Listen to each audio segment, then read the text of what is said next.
Hi ಎಲ್ರಿಗೂ ನಮಸ್ಕಾರ, welcome to my new vlog. ಇವತ್ತು ಜಸ್ಟು ಹಿಂಗೆ ಸಿಟಿನೆಲ್ಲ ನೋಡ್ಕೊಂಡು ಬರೋಣ ಅಂತ ಹೇಳಿ ಹೋಗ್ತಾ ಇದ್ದೀವಿ.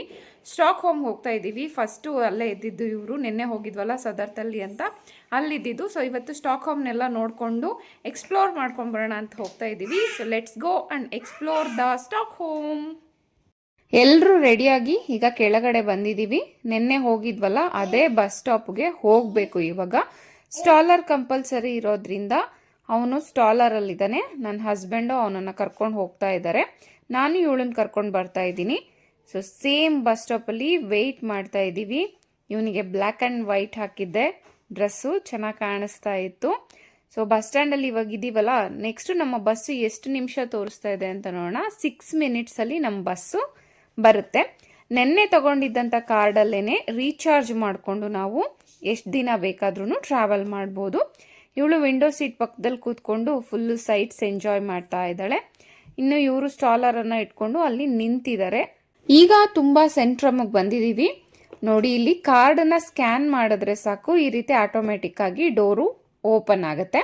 ಒಂದ್ಸಲ ಸ್ಕ್ಯಾನ್ ಮಾಡಿದ್ರೆ ಪದೇ ಪದೇ ತೋರಿಸುವಂಥ ಅವಶ್ಯಕತೆ ಇಲ್ಲ. ಅಲ್ಲಿಂದ ನಾವು ಬಂದಿದ್ದು ಸೋದ್ರಾ ಸ್ಟೇಷನ್ ಅಂತ ಹೇಳಿ. ಇಲ್ಲಿಂದ ಇನ್ನೊಂದು ಬಸ್ಸಲ್ಲಿ ನಾವು ಸ್ಟಾಕ್ ಹೋಮಿಗೆ ಹೋಗಬೇಕು. ನನಗಂತೂ ಏನು ಗೊತ್ತಾಗ್ತಾ ಇರಲಿಲ್ಲ. ನನ್ನ ಹಸ್ಬೆಂಡ್ ಆಲ್ರೆಡಿ ಇಲ್ಲಿ ಸ್ವಲ್ಪ ದಿನ ಇದ್ದು ಟ್ರಾವೆಲ್ ಮಾಡೋದಕ್ಕೆ ಯಾವುದ್ರಲ್ಲಿ ಹೋಗಬೇಕು, ಎಲ್ಲೆಲ್ಲಿ ಹೋಗಬೇಕು ಅಂತ ಅವ್ರಿಗೆ ಗೊತ್ತಿರೋದ್ರಿಂದ ಪ್ರತಿಯೊಂದು ಕಡೆನೂ ನಾವು ಓಡಾಡೋದಕ್ಕೆ ತುಂಬಾ ಈಸಿ ಆಗಿದೆ ಅಂತಲೇ ಹೇಳ್ಬೋದು. ಅವ್ರು ಎಲ್ಲ ಕಡೆನೂ ನೋಡ್ಕೊಂಡು ಹೋಗ್ತಾ ಇದ್ರು. ಅದರಲ್ಲೂ ಏನಾದರೂ ಡೌಟ್ ಬಂತು ಅಂದರೆ ಆ್ಯಸ್ ಯೂಶುವಲ್ ಗೂಗಲ್ ಮ್ಯಾಪ್ಸ್ ಇದ್ದೇ ಇರುತ್ತಲ್ಲ, ಅದರಲ್ಲಿ ನೋಡಿಕೊಂಡು ಹೋಗ್ತಾ ಇದ್ದೀವಿ. ಈಗ ಮತ್ತೆ ಇನ್ನೊಂದು ಬಸ್ ಹತ್ಕೊಂಡು ಹೋಗ್ಬೇಕು, ಅದಕ್ಕೋಸ್ಕರ ವೆಯ್ಟ್ ಮಾಡ್ತಾ ಇದ್ದೀವಿ. ಗ್ಯಾಪಲ್ಲಿ ಇವನು ಆಟ ಆಡ್ಕೊಳ್ತಾ ಇದ್ದ. ಸೊ ಬಸ್ ಬಂತು, ಈಗ ಬಸ್ಸಲ್ಲಿ ಹೊರಟಿದ್ದೀವಿ. ಇವನು ಸ್ಟಾಲರಲ್ಲಿ ಕೂತ್ಕೊಂಡ್ಲಿಲ್ಲ, ತೊಡೆ ಮೇಲೇ ಕೂತ್ಕೋಬೇಕು ಅಂತ ಹಠ ಮಾಡ್ತಾ ಇದ್ದ. ಸೊ ಕೂರಿಸ್ಕೊಂಡು finally we are at the Stockholm. ತುಂಬಾನೇ ಬ್ಯೂಟಿಫುಲ್ ಆಗಿರುವಂಥ ಸಿಟಿ ಅಂತಾನೆ ಹೇಳ್ಬೋದು. ನೋಡಿ, ಎಷ್ಟೊಂದು ಕಾರ್ಸ್ ನಿಂತಿದೆ ಅಲ್ಲಿ, ಪಕ್ಕದಲ್ಲೇ ನೀರಿದೆ, ಬೋಟ್ ಇದೆ, ಎಷ್ಟು ಕಲರ್ಫುಲ್ ಆಗಿರುವಂಥ ಬಿಲ್ಡಿಂಗ್ಸ್ ಇದ್ದಾವೆ. ಸ್ಟಾಕ್ ಹೋಮ್ ಇದು ಸ್ವೀಡನ್ನ ಕ್ಯಾಪಿಟಲ್, ಅಂದರೆ ರಾಜಧಾನಿ ಅಂತ ಕರಿತೀವಿ. ಇದು ಇದರ ಇತಿಹಾಸ ಮತ್ತು ಕಲ್ಚರ್ಗೆ ತುಂಬಾ ಫೇಮಸ್. ಹಾಗೆ ಇಲ್ಲಿ ಹಲವಾರು ಮ್ಯೂಸಿಯಂಗಳಿದ್ದಾವೆ, ಗ್ಯಾಲರೀಸ್ ಇದ್ದಾವೆ, ಹಿಸ್ಟಾರಿಕಲ್ ಪ್ಲೇಸಸ್ ಇದ್ದಾವೆ. ತುಂಬ ಸುಂದರವಾಗಿರೋ ಬ್ಯೂಟಿಫುಲ್ ಸೀನರಿಗೆ ಇದು ತುಂಬಾ ಫೇಮಸ್ಸು. ನೋಡ್ಬೋದು ನೀವಲ್ಲಿ ಎಷ್ಟು ದೊಡ್ಡ ದೊಡ್ಡ ಬೋಟ್ಸ್ ಇದೆ, ಶಿಪ್ ಇದೆ. ನನ್ನ ಮಗಳಂತೂ ನೀರನ್ನು ನೋಡಿ ತುಂಬಾ ಎಂಜಾಯ್ ಮಾಡ್ತಾ ಇದ್ಲು. ಒಬ್ರನ್ನಲ್ಲ ಅಂತ ಇಬ್ರು ಕೂರಿಸ್ಕೊಂಡು ಸ್ಟಾಲರಲ್ಲಿ ತಳ್ಳೋ ಅಂಥ ಪರಿಸ್ಥಿತಿಗೆ ಬಂದ್ಬಿಟ್ಟಿದ್ದೀವಿ ನಾವು. ಮಕ್ಕಳನ್ನ ಕರ್ಕೊಂಡು ಆಚೆ ಕಡೆ ಓಡಾಡ್ತೀವಿ ಅಂದರೆ ಎಲ್ಲದಕ್ಕೂ ಫಿಸಿಕಲಿ ಆ್ಯಂಡ್ ಮೆಂಟಲಿ ಪ್ರಿಪೇರ್ ಆಗಿರಬೇಕು. ಗುಬ್ಬಚ್ಚಿಗಳು ಕಾಣಿಸ್ತಾ ಇದ್ದಾವೆ ನೋಡಿ ಅಲ್ಲಿ. ನಾನಂತೂ ಗುಬ್ಬಚ್ಚಿಗಳನ್ನ ನೋಡಿ ತುಂಬ ವರ್ಷನೇ ಆಗೋಗ್ಬಿಡ್ತು. ಇಂಡಿಯಾದಲ್ಲಂತೂ ಕಣ್ಮರೆನೇ ಆಗೋಗ್ಬಿಟ್ಟಿದ್ದಾವೆ. ಹಾಗೆ ಅಲ್ಲೊಂದು ಶಿಪ್ ನಿಂತಿತ್ತು. ಇದು ಆ ಶಿಪ್ ಒಳಗಡೆ ಇರುವಂಥ ರೂಮ್ಸು, ನೋಡೋದಕ್ಕೆ ತುಂಬ ಇಂಟ್ರೆಸ್ಟಿಂಗ್ ಆಗಿತ್ತು. ಹಾಗೆ ಇಲ್ಲಿನ ರೋಡ್ಸ್ ಮೇಲೆ ನಡ್ಕೊಂಡು ಹೋಗೋರಿಗೆ ದಾರಿ ಅಂತ ಈ ರೀತಿನಲ್ಲಿ ಪಿಕ್ಚರಲ್ಲಿ ಮೆನ್ಷನ್ ಮಾಡಿರ್ತಾರೆ. ಸೊ ಕಾಲ್ನಡಿಗೆಯಲ್ಲಿ ಹೋಗೋರಿಗೆ ಈ ಒಂದು ದಾರಿ ಅಂತ. ಹಾಗೇನೆ ಸೈಕಲ್ನಲ್ಲಿ ಓಡಾಡೋರಿಗೂ ಕೂಡ ಈ ರೀತಿನಲ್ಲಿ ಮೆನ್ಷನ್ ಮಾಡಿರ್ತಾರೆ. ಈ ಒಂದು ವೇ ಬಂದು ಸೈಕಲ್ನವ್ರಿಗೆ ಮಾತ್ರ ಅಂತ. ಅಲ್ಲಿ ಎಷ್ಟೊಂದು ಜನ ಸೈಕಲಲ್ಲಿ ಓಡಾಡ್ತಾ ಇರ್ತಾರೆ. ಬೈಕು, ಸೈಕಲ್ಲು, ಅವ್ರಿಗೆ ಇಷ್ಟ ಬಂದಿರೋ ಗಾಡಿಗಳಲ್ಲಿ ಇಷ್ಟ ಬಂದಿರೋ ರೀತಿನಲ್ಲಿ ಓಡಾಡ್ತಿರ್ತಾರೆ. ಇನ್ನು ಇಲ್ಲಿ ಕಾಣಿಸ್ತಾ ಇರೋವಂಥ ದೊಡ್ಡದಾಗಿರೋವಂಥ ಬಿಲ್ಡಿಂಗ್ ಏನಿದೆ, ಇದು ಪ್ಯಾಲೇಸ್. ನನ್ನ ಹಸ್ಬೆಂಡ್ ಇದ್ರೊಳಗಡೆ ಎಲ್ಲ ಹೋಗಿ ಓಡಾಡ್ಕೊಂಡು ಬಂದಿದ್ದಾರೆ. ಬಟ್ ಟೈಮ್ ಸಿಕ್ಕಿದಾಗ ನಾನು ಹೋಗ್ತೀನಿ, ಸಾಧ್ಯ ಆದರೆ ಅದನ್ನು ಕ್ಯಾಪ್ಚರ್ ಮಾಡಿ ತೋರಿಸೋದಕ್ಕೆ ಟ್ರೈ ಮಾಡ್ತೀನಿ. ಇನ್ನು ಎದುರುಗಡೆ ಕಾಣಿಸ್ತಾ ಇರುವಂಥದ್ದು ಒಂದು ಮ್ಯೂಸಿಯಂ. ಆವಾಗಲೇ ಹೇಳ್ದಂಗೆ ತುಂಬ ಮ್ಯೂಸಿಯಮ್ಸು, ತುಂಬ ಹಿಸ್ಟಾರಿಕಲ್ ಪ್ಲೇಸಸ್ಸು ಈ ಒಂದು ಜಾಗದಲ್ಲಿ ಇದೆ.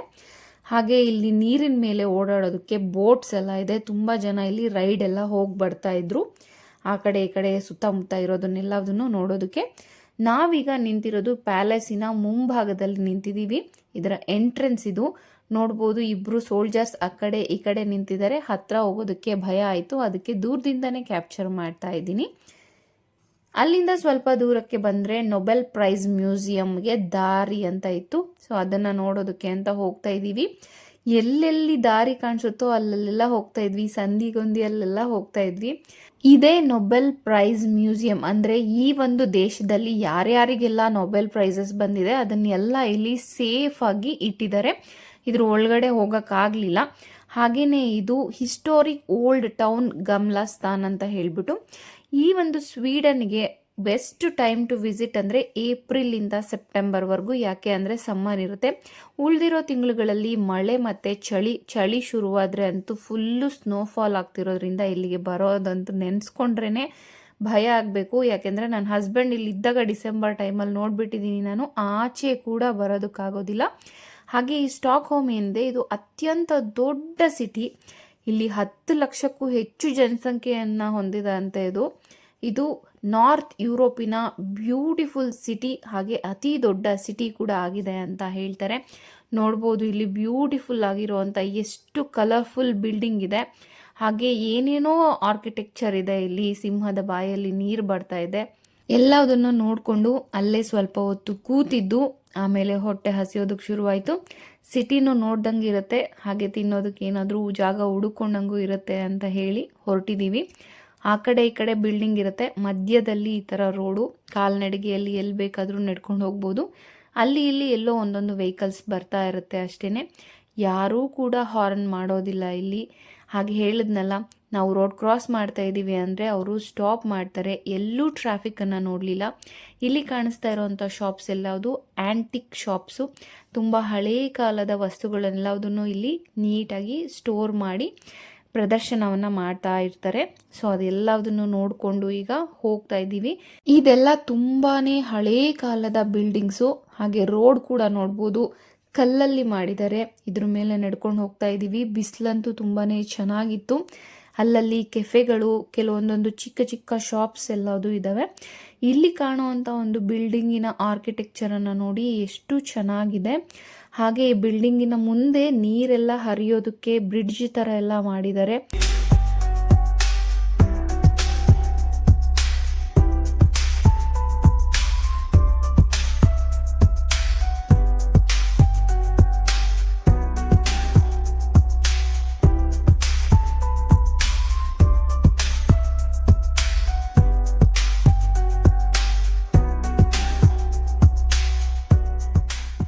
ಇದು ಪ್ಯಾಲೇಸಿನ ಹಿಂಭಾಗ.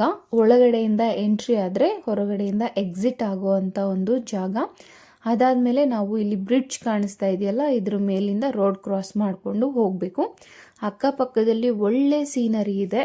ಹಾಗೆ ಬಿಲ್ಡಿಂಗ್ಸ್ ಎಲ್ಲ ಎಷ್ಟು ಹಳೆ ಕಾಲದ್ದು ನೋಡಿ. 1895ಇಂದ ಹಿಡಿದು ಪ್ರತಿಯೊಂದು ಹಳೆ ಕಾಲದ ಬಿಲ್ಡಿಂಗ್ಸನ್ನು ನೋಡೋದಕ್ಕೆ ಇಲ್ಲಿ ಸಿಗತ್ತೆ.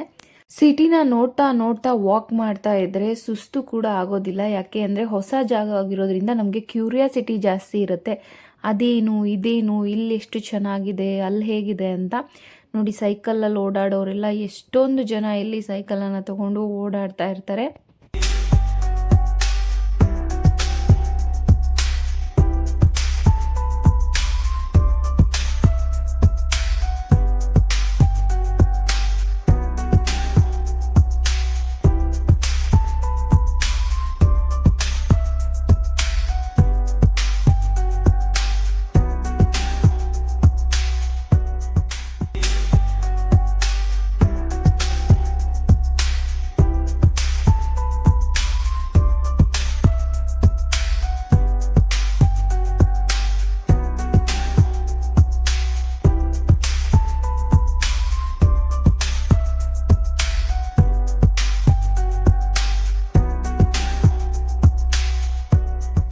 ಮಿನಿಮಮ್ ಒಂದು ಅರ್ಧ ಕಿಲೋಮೀಟರ್ ವಾಕ್ ಮಾಡಿದಾದ್ಮೇಲೆ ಮೆಕ್ಡೊನಾಲ್ಡ್ಸ್ ಕಾಣಿಸ್ತು. ಅಷ್ಟೊತ್ತಿಗೆ ನಮಗೂ ಹೊಟ್ಟೆ ಹಸ್ತಿದ್ರಿಂದ ಫಸ್ಟ್ ಹೋಗಿ ಏನಾದರೂ ತಿನ್ನೋಣ ಅಂತ ಹೇಳಿ ಮ್ಯಾಕ್ಡೊನಾಲ್ಡ್ಸಿಗೆ ಬಂದಿದ್ದೀವಿ.